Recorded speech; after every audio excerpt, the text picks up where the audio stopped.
La carte de score SRMNIA a été créée en 2017, rassemblant par son utilisation les différentes parties prenantes, partenaires de développement, personnel du programme, représentants des districts. Depuis sa création, la carte de score est considérée comme un outil utile par les différents programmes liés à la SRMNIA: vaccination, contraception, immunisation, santé communautaire, etc.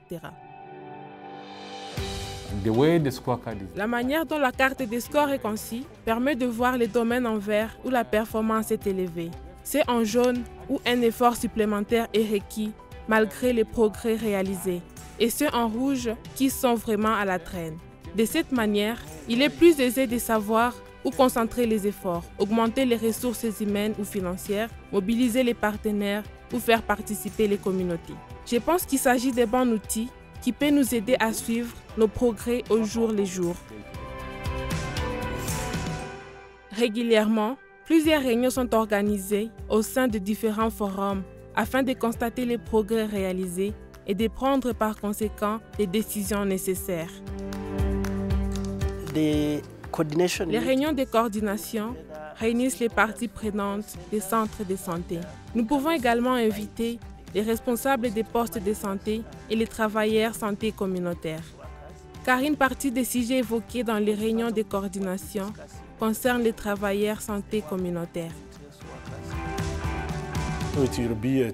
Ça sera un outil de discussion dans les réunions de gestion des districts, mais aussi ça sera un outil de plaidoyer auprès de l'administration du district, car ils montreront la tendance des différents indicateurs et actions qui ont été prises et l'état de la mise en œuvre. Dans le cadre de la stratégie communautaire de contraception, les responsables de centres de santé bénéficient de l'aide notable des travailleurs de santé communautaire. Nous effectuons du porte-à-porte afin d'inciter les femmes enceintes à réaliser une visite anténatale lors du premier trimestre de leur grossesse et commencer à réfléchir à leur contraception. Après leur avoir prodigué les soins de base, les centres de santé renvoient les patientes dans leur village où nous continuons à les surveiller.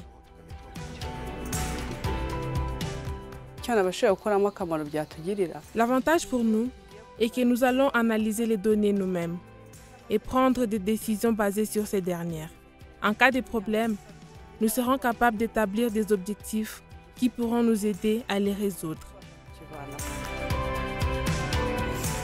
Grâce à la carte des scores, les ministères de santé et les centres biomédicaux du Rwanda, nous sommes capables d'adopter des stratégies afin d'améliorer les vies des femmes et des enfants, de réduire la mortalité infantile et avant tout, de renforcer la contraception. La capacité des centres de santé à bénéficier du renfort en personnel qualifié ainsi qu'en équipement nécessaire aux différentes méthodes de contraception.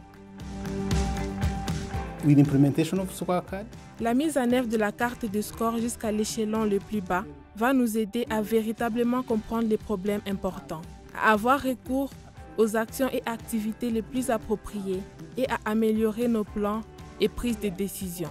La carte de score permettra d'harmoniser la collecte des données, la surveillance des programmes, la remontée des expériences afin de nous guider quant aux améliorations à effectuer pour faire la différence.